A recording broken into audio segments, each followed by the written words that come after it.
তো ফাইনালি আমার বিয়ের ডেট ফিক্সড হয়ে গেল। পালকিতে করে শ্বশুর বাড়ি যাবো।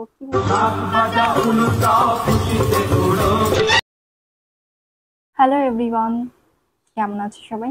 আশা করি সবাই ভালো আছে, আর আমিও খুব ভালো আছি। রাইস ব্লগের নতুন একটা ভিডিওর সাথে সকলকে জানাই ওয়েলকাম এবং ভালোবাসা। তো টাইটেল আর থাম্বনেল দেখে নিশ্চয়ই বুঝতে পারছো আজকের ভিডিওটা কি হতে চলেছে। হ্যাঁ, বিয়ের ডেট ফিক্সড। কবে বিয়ের ডেট ফিক্সড হলো সেটাই তোমাদের সঙ্গে শেয়ার করবো। তো তোমরা অনেকেই আমার বিয়ে নিয়ে অনেকে আমাকে কমেন্টস করেছো যে দিদি তাড়াতাড়ি বিয়েটা করো, তোমার বিয়ে দেখতে চাই।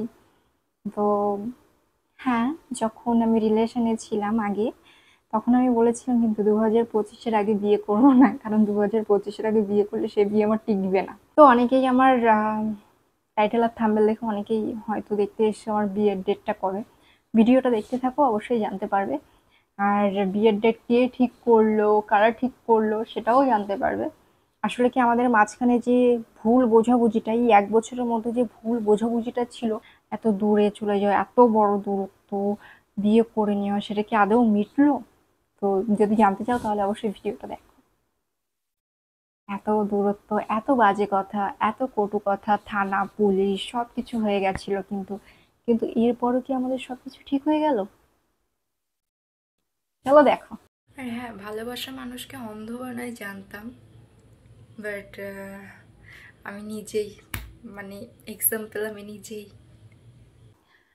তো যাই হোক, আসল কথায় আসি। কিছুদিন আগে একটা ভিডিও পোস্ট করেছিলাম, দেখো এখানে দিয়ে দিচ্ছি আমি। এই ভিডিওটা যখন পোস্ট করেছিলাম, তো এই যে এই রিংটা আমাকে পরিয়ে দিয়েছিল। তো এই রিংটা পরিয়ে দিয়েছিল, ইভেন আমি ভিডিওর মাঝখানে বলেছিলাম রিংটা কিন্তু আমার, রিংটা আমার, আমিই বলেছি তাকে এই রিংটা পরিয়ে দেওয়ার জন্য। তো সেখানে দাঁড়িয়ে আমাকে একজন, একজন না, একজন বললো যে নিজের আংটি খুলে নিজেই।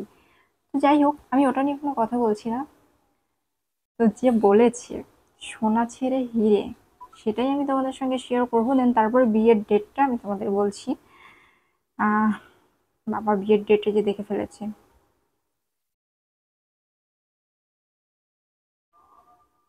কোথায় গেল, মানে যেদিন ভিডিওটা পোস্ট করেছিলাম সেদিনই আমি, হ্যাঁ, আমাকে স্যাটারডে মেসেজ করেছে, হাই কেমন আছো, ইউটিউবে ভিডিও দেখলাম তাই টেক্সট করলাম, কি গো? আমি বললাম কি? তারপর বললো ইউটিউবে ভিডিও দেখলাম। আমি বললাম দেখার জন্যই তো পোস্ট করা। তো তারপর বললো ছোট করছো। আমি বললাম আজব তো, কোথায় ছোট করছি? তারপর বলছে রিং পরছো অন্য কারো হাত থেকে, অন্য কারো হাত থেকে আমি রিং পরছি। বলছি মানেটা কি, পড়তে পারি না নাকি? বলে না পারো না। তার কি রিং কেনার টাকা নেই যে তোমার রিং খুলে তোমায় পরাচ্ছে? দেখো এখানে আমি একটা কথা আগে বলি, তারপর আমি আনসার, আমি কি আনসার করেছি সেটা বলছি। আমি বলেছি আমার রিং আমাকেই পরিয়ে দিতে।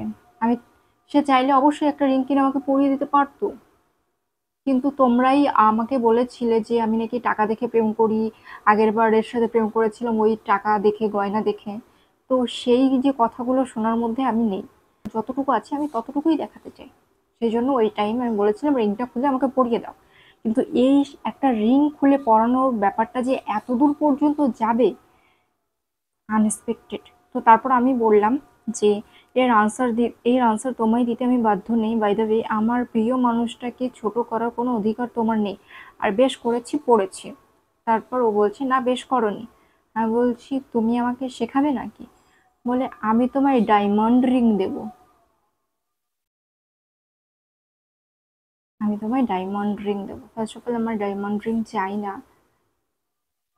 আমি সত্যি কথা বলতে, আমার যতটুক আছে, যেটুকুনি আছে আমি তাতেই খুশি। ডায়মন্ড রিং এর আমার প্রয়োজন নেই। মানে তুমি কি আমাকে লোভ দিচ্ছ যে ডায়মন্ড দেবো তোমাকে? তারপর আমি বলছি তোমার রিং তুমি অন্য কাউকে দাও প্লিজ, আমার দরকার হবে না। আমার যেটুকু আছে আমি তাতেই স্যাটিসফাই, আমি বললাম।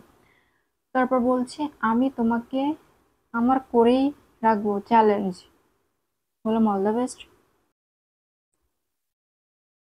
তারপর বলছে তুমি এত নিষ্ঠুর কেন? তোমার জীবনটা এভাবে শেষ হতে দেব না আমি। আমি বললাম অন্য কারোর জন্য জীবন শেষ হয়ে গেলে আমার কোনো দুঃখ নেই, বাট আমি শুধু তোমার ছায়া মারাতে চাই না। তারপর বলছে আমার সঙ্গে থাকলে তোমার জীবন আলোয় ভরিয়ে দেবো। আমি বললাম আমার জীবনে আলোর অভাব নেই। তারপর বলছে মিথ্যে বলো না। আমি বললাম হুট। বলছে আই লাভ ইউ। আমি হাসছি। তারপর বলছে প্লিজ।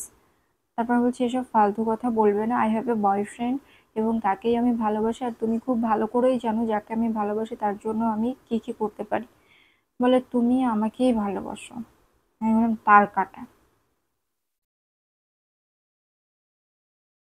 তো তারপর আবার কনস্ট্যান্ট মেসেজ, মাম্মা তুমি কাঁদলে কেন, সবাই তোমার ভালো দেখে জ্বলছে তাই এসব বলছে, আর তুমি দেখতে সত্যি অপূর্ব, কি গো অনলাইন রেখে ঘুমিয়ে গেছে মাম্মা।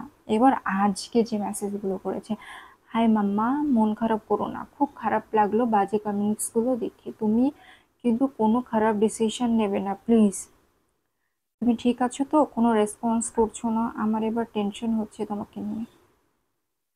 তারপর আমি বললাম প্লিজ আমি একটু আপসেট আছি। তারপর ও বলছে আমি তোমার সাথে আছি, তুমি চিন্তা করো না। মানে যখন আমার তাকে প্রয়োজন ছিল সেই সময় আমাকে লাথি মেরে তাড়িয়ে দিয়েছে, আর এখন বলছে আমি আছি তুমি চিন্তা করো না। বলছে ধ্যাত আমার আমার একটুও ভালো লাগছে না। তারপর ও বলছে জানি, কারণ আমার কারণের জন্যই তোমায় আজ এত কথা শোনাচ্ছিল কে। আমি বললাম একদম ঠিক। তারপর বলছে আমি সব ঠিক করে দেবো। আমি বললাম প্লিজ থামো। তারপর বলছে শোনো না, আমি বিয়ে করবো তোমায়। আমি বলছি আমার বিয়ে ঠিক হয়ে গেছে। বলে আমার তোমাকে প্রয়োজন। আমি বললাম আমার তোমাকে প্রয়োজন না। আমি বললাম আমার তোমাকে প্রয়োজন না। ও বলে আমি তোমাকে বিয়ে করবো, দেন আমি এই ইমোজিটা দিয়েছি। তারপর ও বলছে দাঁড়াও মাকে জিজ্ঞেস করে দেখি কবে বিয়ের ডেট আছে। আমি বললাম তার কাটা। তা বলে দাঁড়াও ডেট দেখি। মা আর আমি তারপর সবার সাথে কথা বলে তোমায় ডেট জানাচ্ছি। বললাম হাট। তারপর বলে মাম্মা শোনো চলো বিয়ে করে ফেলি তাড়াতাড়ি, অনেক ডেট আছে, অনেকগুলো ডেট আছে। মা বলল শুভ কাজে দেরি করতে নেই। আমি বললাম আমার মাথা গরম করিও না, তুমি শুধু নিজের ভাবনা ভাবছো, নিজের গোষ্ঠীর লোককে বলে বেড়াচ্ছ। আমাকে তোমায় বলেছি আমি তোমায় বিয়ে করব। তারপর 5টা 20 বিকাল 5টার সময় টেক্সট করলো, না আমার ইচ্ছা, হুট হুট তোমায় আমি বিয়ে করবো না কোনোদিন। তারপর বলছে ভুল বোঝাবুঝি মিটিয়ে নাও, দূরত্ব বাড়িও না আর। আমি বললাম তুমি প্লিজ মাথার ডক্টর দেখাও। তারপর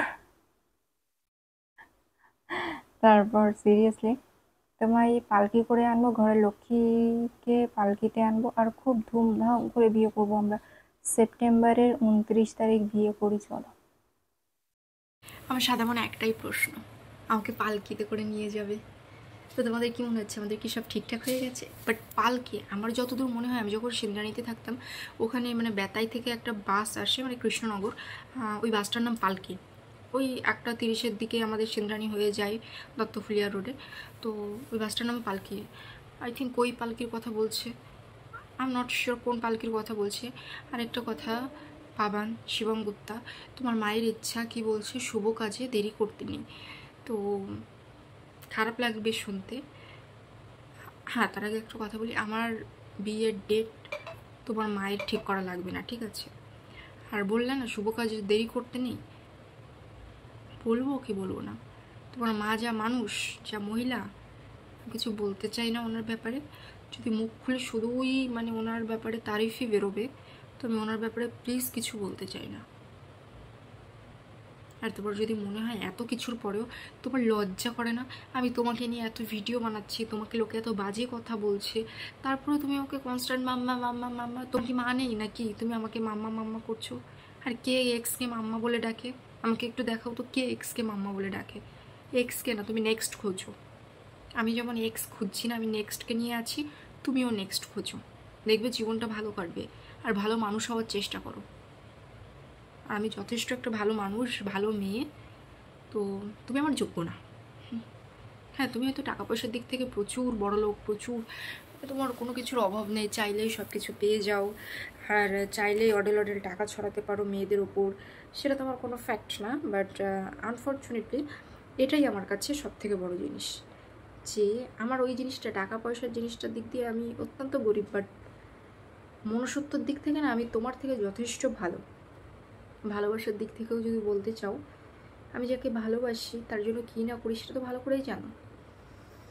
আর তোমার কোনো রাইট নেই, তুমি আমার, এখন আমি যার সাথে কথা বলি বা যার হাত থেকে আমি আংটি পরি না কেন, যার হাত থেকে মানে যার হাত থেকে গলায় মালা পরি না কেন, ইটস মাই লাইফ, আমি চুজ করব।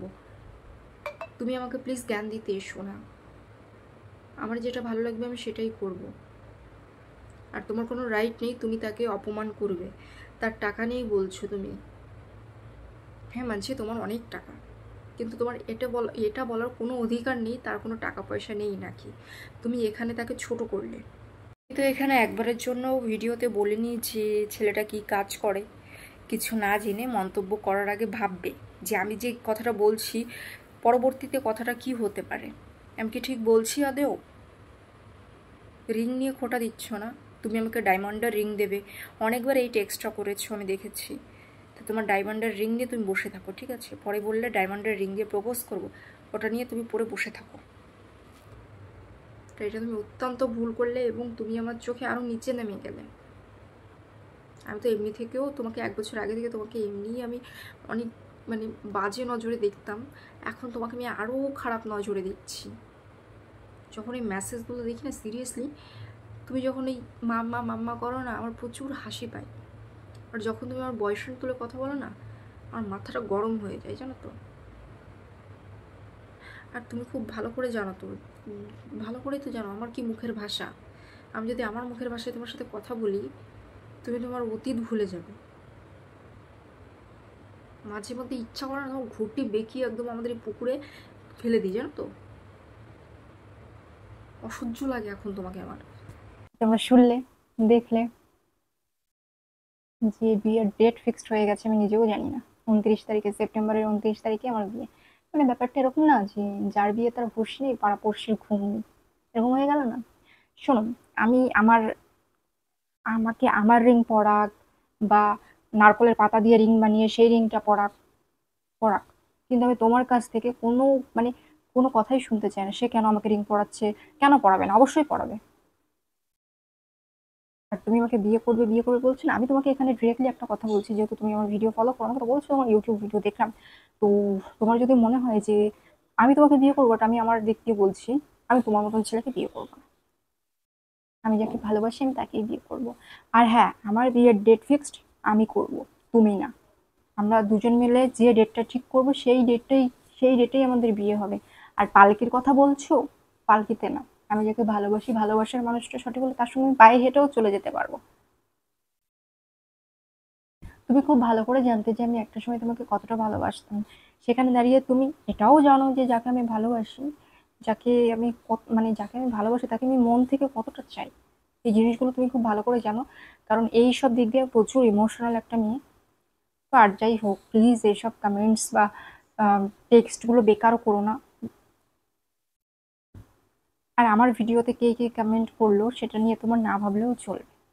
আমি আমার মতন ভিডিও বানাচ্ছি, যার যেমন মেন্টালিটি সে সেরকম মন্তব্য করবে। তো যাই হোক, আমার বিয়ের ডেট আমি নিজে ঠিক করব। তোমার না, তুমি না বললেও হবে। আর আমার যাকে খুশি আমি তাকেই বিয়ে করব, তুমি বলার কে?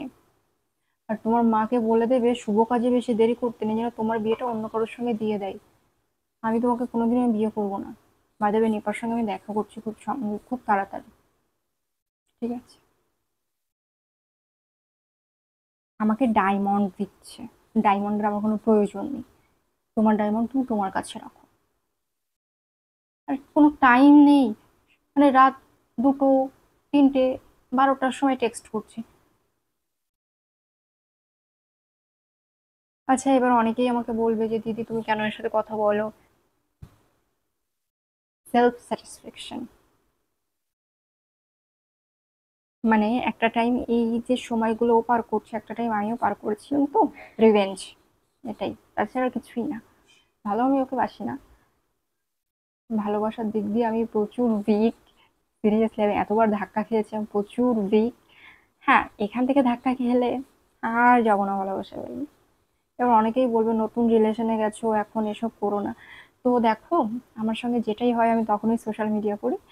আর সে জানে, সব কিছুই জেনে শুনেই আমার সঙ্গে রিলেশনে এসছে। আর প্রথম কথা হচ্ছে, আমি কখনো কোনো কিছু হাইড করি না।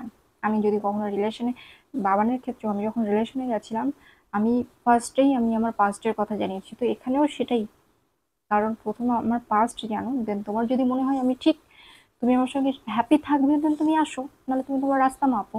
তো এরকমই হচ্ছে ব্যাপারটা। তো তোমরা কি খুশি হয়েছো যে যার জন্য আমি একটা সময়, একটা বছর আগে প্রচুর কান্না করতাম, রাত্রে মানে 12টা 1টার সময় পর্যন্ত গিয়ে আমি কান্না করেছি, কান্না করে করে ভিডিও বানিয়েছি, তার বিয়ের দিন পর্যন্ত আমি ভিডিও বানিয়েছি। তো এখন সে আমাকে এই যে মেসেজগুলো দিচ্ছে, তোমরা খুশি? কে কে খুশি আমাকে বলো। আজকে ভিডিওটা কেমন লাগলো অবশ্যই কমেন্ট করে। চলো টাটা, বাই।